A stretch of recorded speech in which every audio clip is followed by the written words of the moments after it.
দর্শক, আমি এখন এসেছি পৃথিবীর সবথেকে ভয়ঙ্কর মরুভূমিতে।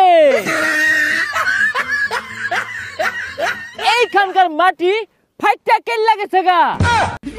এইখানে ভয়ঙ্কর ভয়ঙ্কর বিষাক্ত গাছ।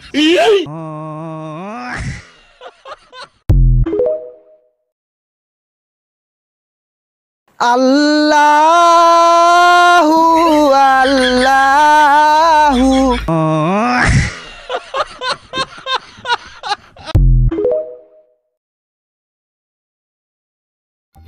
এ বন্ধু, তোরা এনে বই রেছস, এটা তো অঘটন করতে গেছে গা। কি হইছে? আমি তো রোজা রাখছি, মনের ভুলে পানি খেয়ে আসছি। এ বন্ধু, ভুলে পানি খেলে কি রোজা ভাঙ্গে? ভুলে খাইছস না? ভুলে খাইলে রোজা ভাঙতো না। যাক বন্ধু, বাঁচাইলি। আঙ্গ আম্মা না বিরিয়ানি চড়াইছে, যাই ভুলে খেয়া লাইগা ভাঙতো না।